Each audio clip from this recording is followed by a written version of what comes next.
오늘은 포로와 프로의 차이라는 제목을 함께 말씀을 나누겠습니다.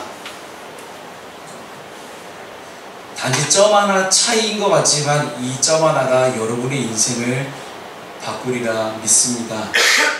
제 목 상태가 많이 안 좋아졌습니다. 왠지 아세요? 어제 축구 결승을 보고 하도 소리를 질렀더니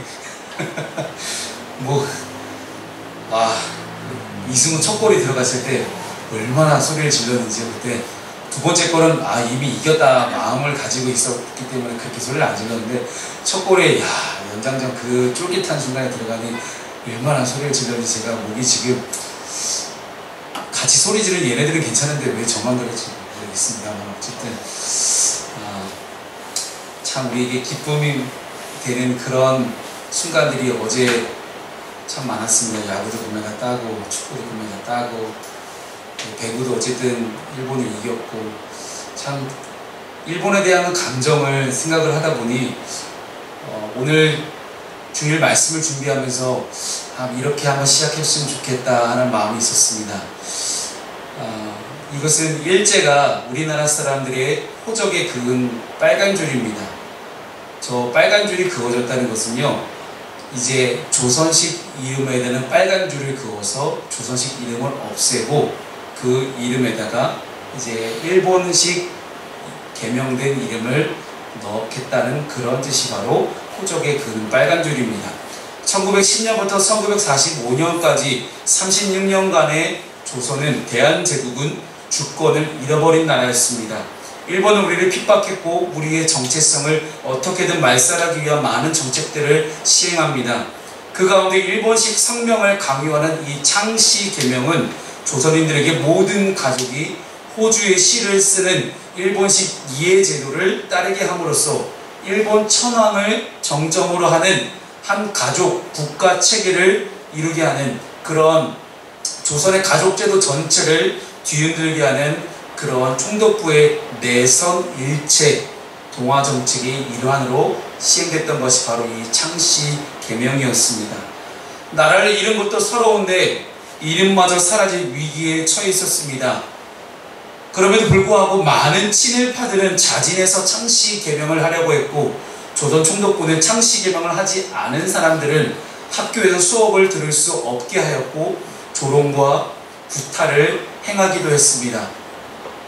또한 식량과 기타 생필품을 배급하지 않았고 징용 대상자로 우선 창씨 계명을 하지 않은 사람부터 지명했다고 합니다.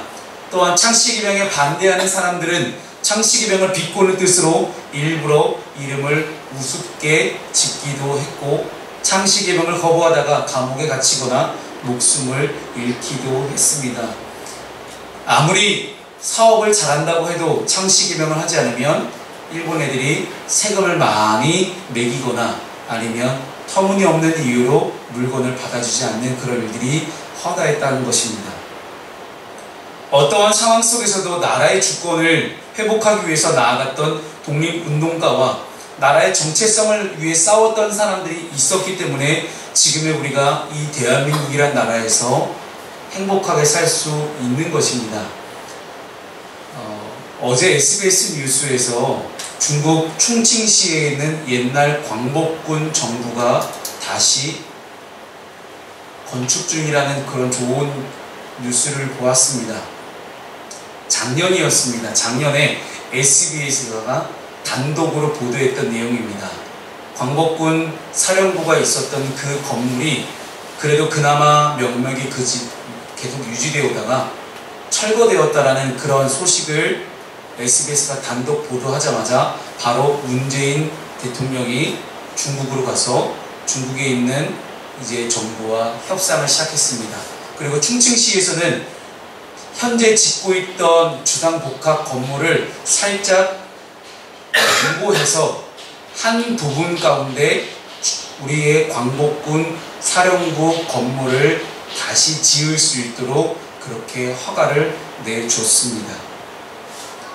광복군 사령부, 중국 충칭시, 중국 가장 가운데에 있다고 얘기할 수도 있는 그 내륙의 한복판이었던 충칭시에서 싸웠던 광복군들이 있었기 때문에 지금의 우리는 대한민국에서 행복하게 잘 살 수가 있는 것입니다.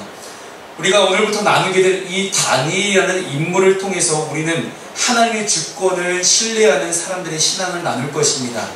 여러 가지 많은 외세의 어려움 혹은 여러 가지 많은 파괴된 내 주권들을 어떻게 내가 정체성을 가지고 잘 세워나갈 수 있을지 함께 고민하며 우리가 신앙인으로 이 시간을 살아갈 때, 그리스도인으로 우리가 이 세상을 살아간다고 할 때 많은 어려움들이 분명히 우리에게 찾아올 테지만 그 가운데서 우리가 믿는 그리스도인답게 살아가는 것은 과연 무엇인지 오늘 말씀을 통해서 함께 살펴보길 소망합니다. 우리가 고백할 것은 이것입니다. 하나님이 역사의 주인 되신다는 사실입니다. 오늘 본문의 2절 말씀을 함께 읽겠습니다. 시작. 주께서 유다왕 여호야김과 하나님의 전 그릇 얼마를 그의 손에 넘기심에 그가 그것을 가지고 신할 땅 자기 신들의 신전에 가져다가 그 신들의 보물창고에 두었더라. 아멘. 오늘 본문과 1절과 2절은 이 다니엘서가 기록된 시대적 배경을 설명하고 있습니다.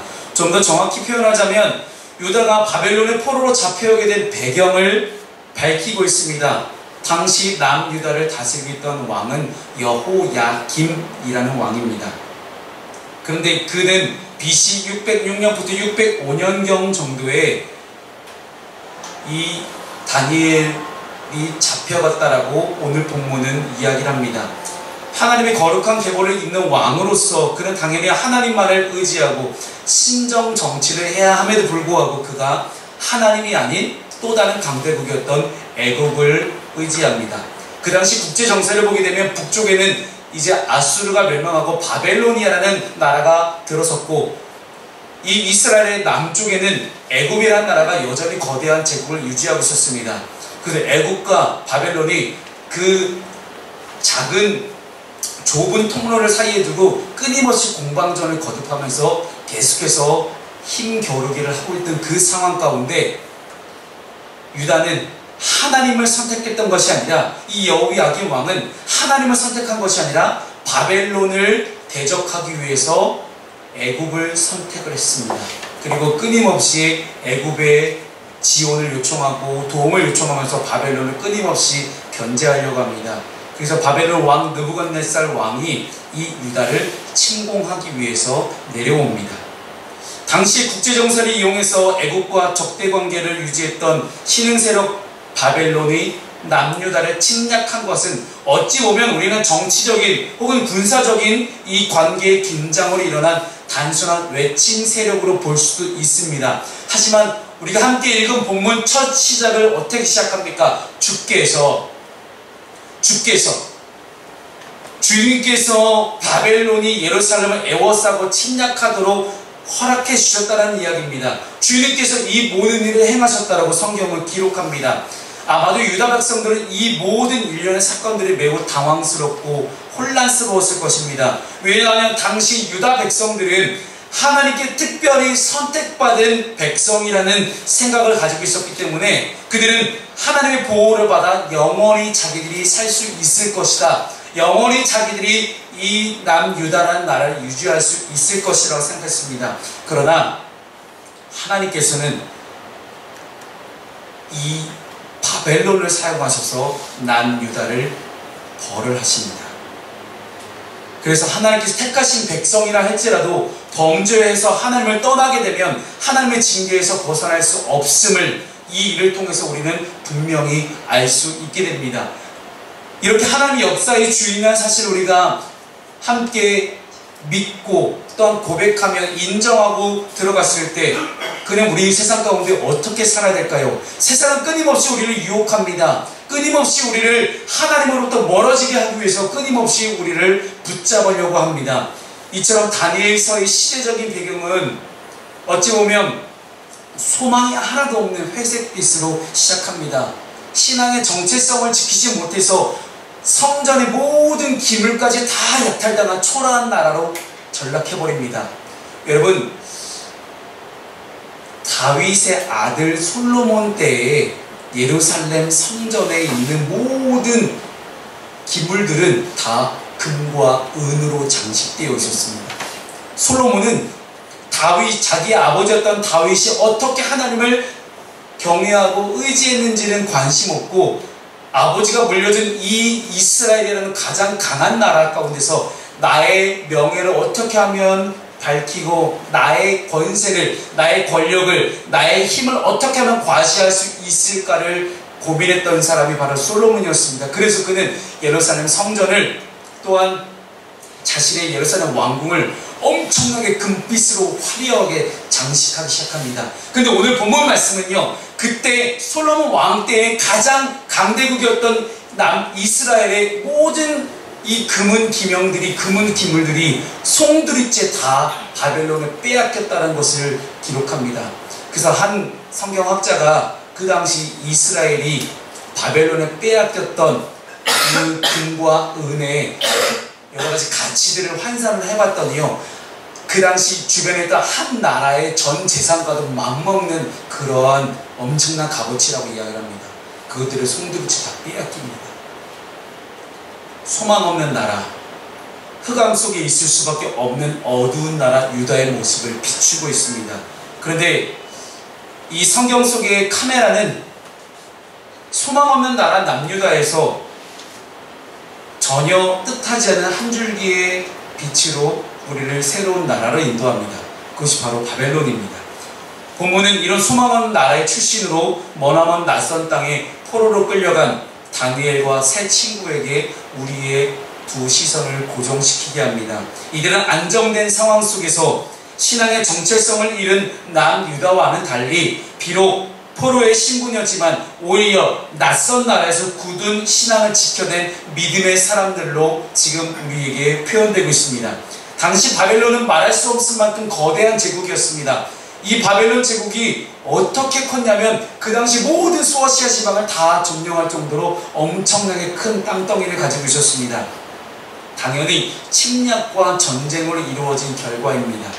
그런데 그 전에 바벨론 이전에 제국을 건설했던 아시리아, 아수르라고 성경에 표현되어 있는 그 나라는 침략한 그곳을 다 송두리째 다 말살시켜버립니다. 모든 민족성을 다 말살시키는 정책, 모든 문화와 관습과 풍습을 다 없애버리는 그런 정책을 펼쳤지만, 바벨론은 자기들이 점령한 그 나라의 귀족과 왕족들을 후대해줘서 선대해줘서 잘 대해줘서 그 나라의 사람들의 마음까지도 다 사는 그러한 정책을 펼치기 시작합니다.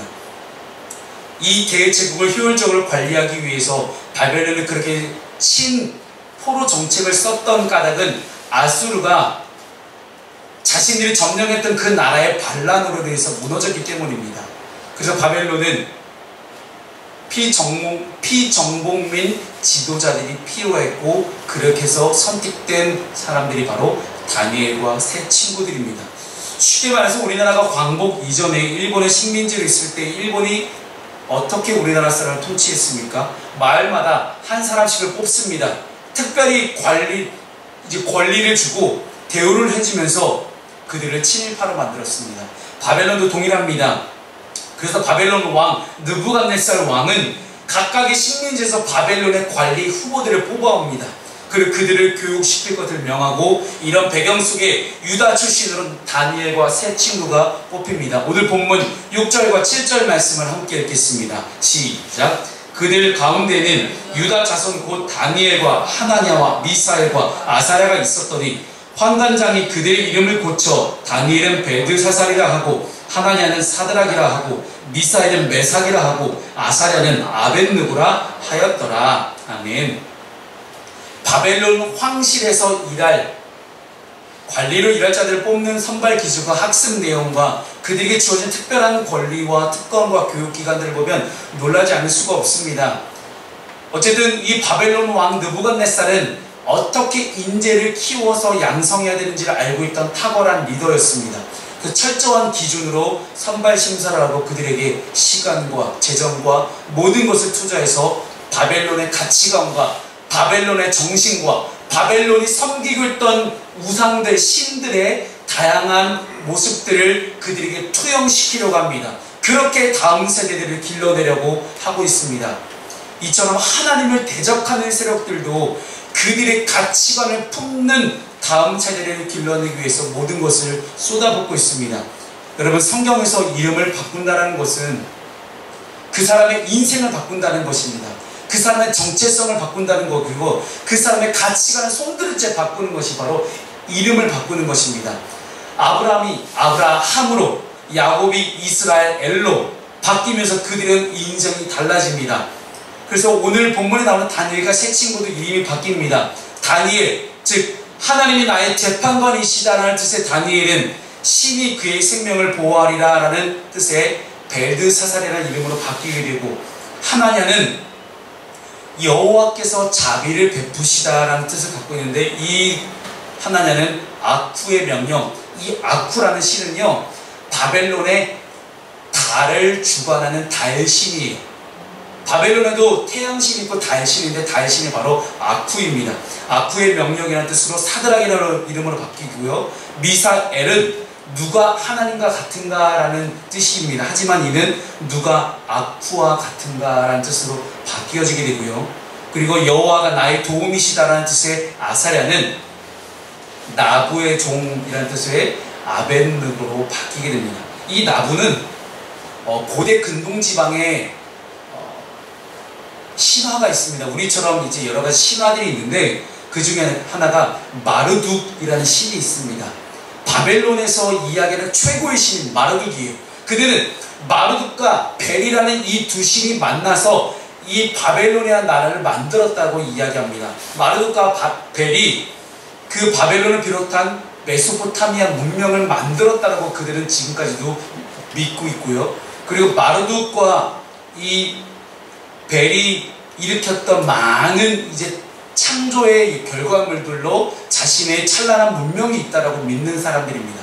그런데 그 성경을 연구하시는 많은 분들이 보게 되면 이 마르둑의 신화 전설을 이야기하고 있는 그 고대 문서에도 동일하게 전 세계가 다 없어지는 홍수의 설화가 다 있다라는 거예요. 세계 4대 문명에 나오는 모든 문서들에는 똑같이 동일하게 홍수를 표현하고 있습니다.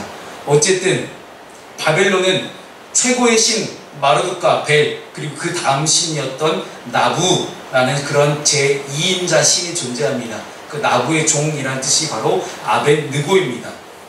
포로지만 특혜를 받았고 그 특혜 속에서 생각과 가치관을 바꾸려는 영향을 안 받을 수가 없게 됩니다. 그 문화 속에서 간습과 가치관을 따라 살지 않으면 안 되게끔 바벨론 왕실은 철저하게 시스템으로 채워져 있었습니다. 왕의 음식과 포도주 역시 마찬가지입니다. 여러분, 그 당시 왕이 내려준 음식과 포도주들은 거의 대부분 바벨론의 신들에게 바쳐졌던 음식이 왕에게 옵니다. 최고의 음식을 마르둑과 벨, 나부, 아쿠 같은 신전에서 제사로 드리고 그 제사로 바쳐진 음식들을 왕에게 가져오고 그 왕이 그 음식들을 다시 이 다니엘과 세 친구와 같은 그런 다음 세대들에게 주었다라는 이야기예요. 즉, 그 음식을 먹고 마시겠다라는 것은 그들에게 바벨론의 우상들을 섬기겠노라 하는 그런 뜻과 똑같았다는 것입니다. 여러분, 다음 세대를 살리는 것이 교회의 사명입니다.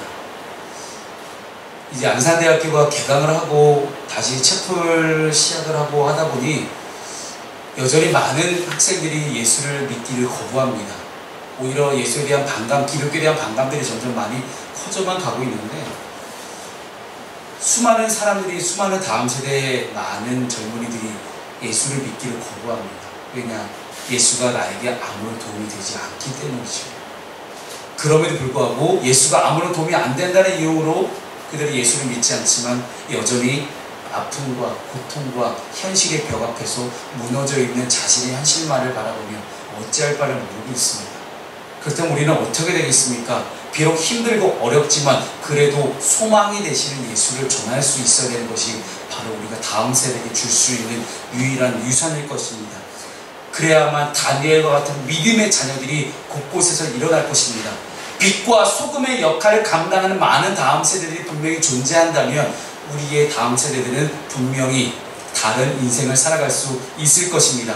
마지막으로 우리 세 번째 함께 보겠습니다. 우리가 어떻게 하면 다니엘처럼 포로가 아닌 프로로 살아갈 수 있겠습니까? 다니엘의 탁월함, 이 세 친구들의 탁월함은 어떻습니까? 바벨론 황실의 발탁을 받아서 철저하게 바벨론식 교육을 받습니다. 아마도 포로로 끌려간 많은 다른 사람들이 볼 때 다니엘과 세 친구는 부러움의 대상일지도 몰라요. 외국으로 전쟁 중에 끌려가서 언제 죽을지 모르는 그런 짐승과 같은 취급을 받았던 사람들이 바로 포로입니다. 근데 그런 짐승이 아니라, 그런 노예가 아닌 또다시 귀족으로서의 대우를 받게 됐으니 아마 누군가 볼 때는 다니엘과 세 친구는 부러움의 대상일 것입니다.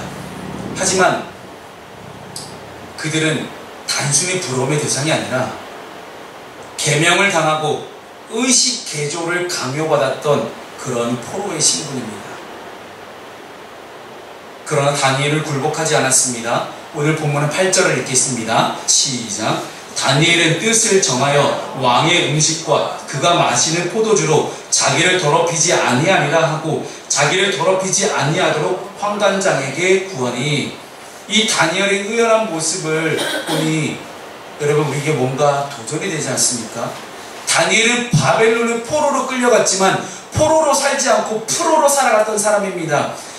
프로와 포로의 차이점은 점 하나의 차이입니다. 하지만 엄청난 차이가 있습니다. 포로는 고난 앞에서 자포자기하고 인생을 체념하지만 프로는 상황을 극복해내는 사람이 프로입니다. 그것이 바로 포로와 프로의 차이점입니다. 포로의 신분이었지만 그들이 던져주는 몇 가지의 눈요기의 시선을 빼앗기지 않았습니다.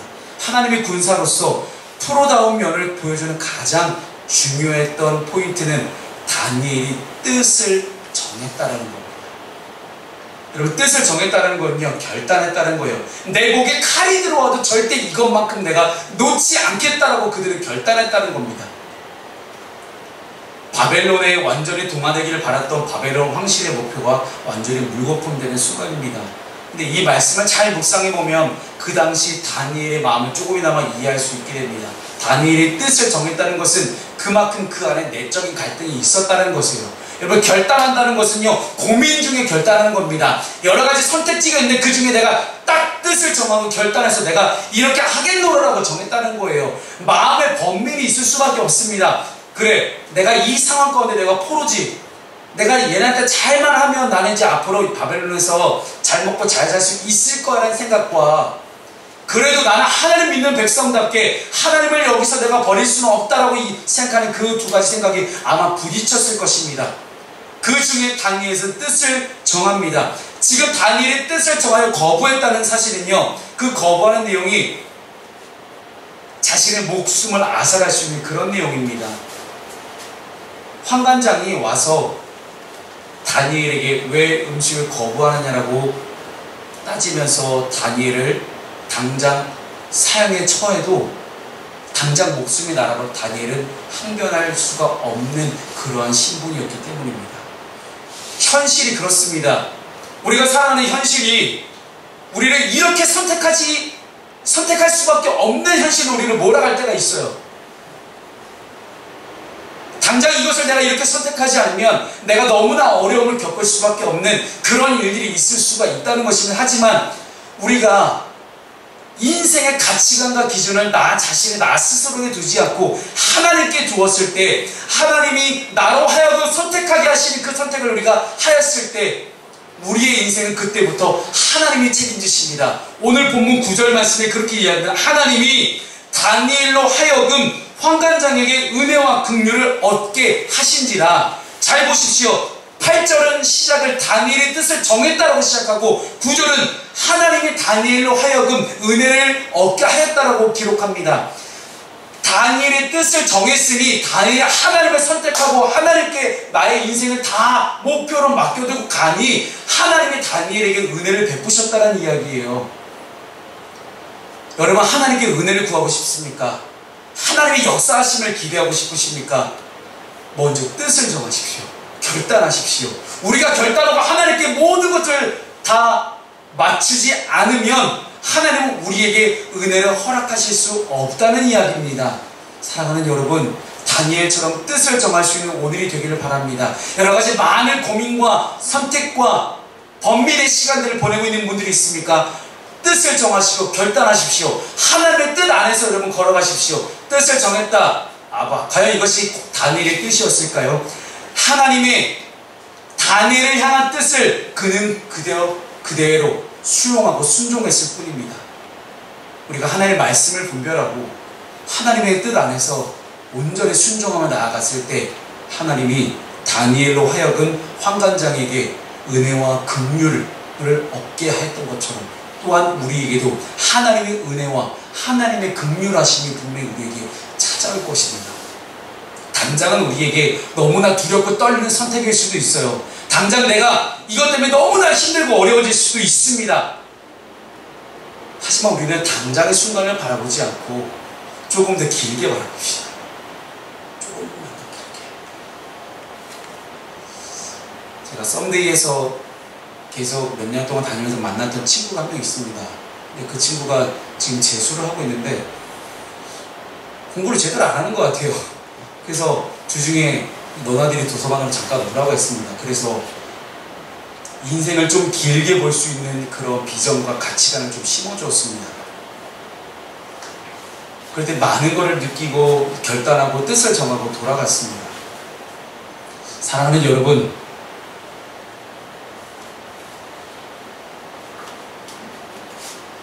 우리가